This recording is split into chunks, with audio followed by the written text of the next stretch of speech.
medan yang dihadapi dan ancaman-ancaman bahaya yang mungkin ada. U. Kepanjangan dari untung rugi situasi yang dihadapi tergantung pada ketenangan serta penggunaan akal sehat. R. Kepanjangan dari rasa takut dan panik harus dikendalikan dengan cara mengatur keseimbangan rasio dan emosi. V. Kepanjangan dari vakum atau kekosongan, artinya kekosongan waktu harus diisi dengan kegiatan yang menenangkan serta dapat menghibur diri sambil senantiasa mencari jalan keluar. I. Kepanjangan dari ingatlah selalu kepada Tuhan yang Maha Esa. V. Kepanjangan dari vivo atau viver dari bahasa Latin yang artinya hidup. Tetap optimis untuk tetap bertahan, jangan mudah putus asa. A. Kepanjangan dari adaptasi dengan lingkungan sangatlah penting. Dan yang terakhir L. L kepanjangan dari latihlah diri dan belajar terus agar jadi biasa. Selanjutnya,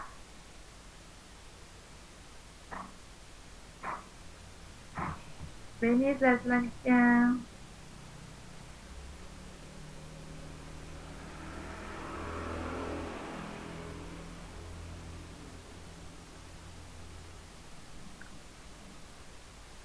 Selanjutnya, teori dan teknik hidup di alam bebas atau survival. Teknik hidup di alam bebas merupakan pengetahuan dan keterampilan dasar yang baik bagi seorang pramuka yang gemar akan petualangan atau mengembara.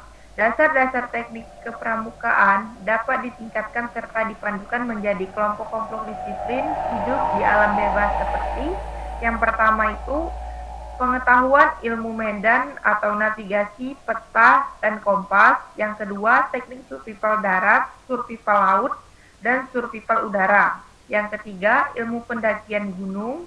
Yang keempat, pengetahuan tanda-tanda alam. Yang kelima, teknik pembuatan bivak atau tenda darurat.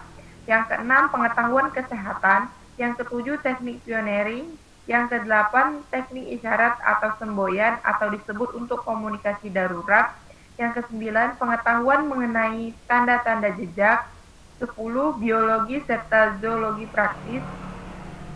Yang ke-11, pengetahuan dan teknik SAR atau Search and Rescue, pengetahuan PPK dan pertolongan pertama gawat darurat atau disingkat PPGD, dan masih banyak lagi.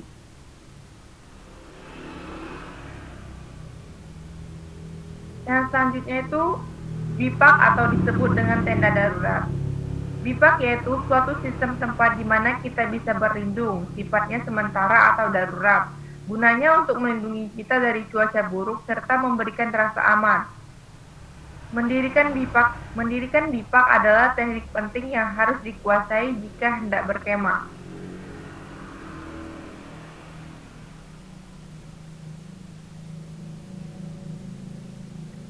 Selanjutnya, jenis-jenis bivak atau disebut dengan shelter.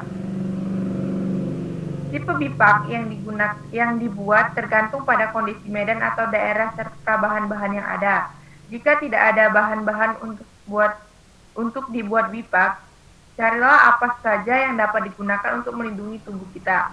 Misalnya tonjolan batu, tebing yang menggantung, gua, tapi tetap perhatikan faktor bahayanya. Di tempat yang benar-benar terbuka, duduklah dengan tubuh terlindung ke arah angin atau letakkan barang-barang apa saja untuk mencegah angin. Tipe-tipe bivak yaitu yang pertama itu bow shelter atau patahkan sebuah dahan pohon hingga ke tanah.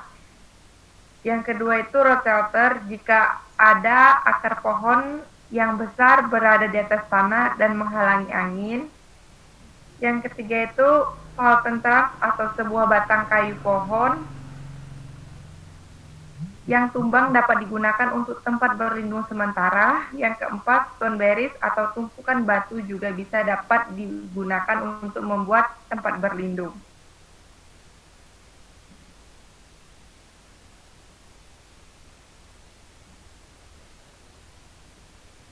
Selanjutnya, teknik menghemat tenaga. Di dalam hidup di alam bebas, kita dapat melakukan tindakan pencegahan preventif untuk mengurangi tingkat keadilan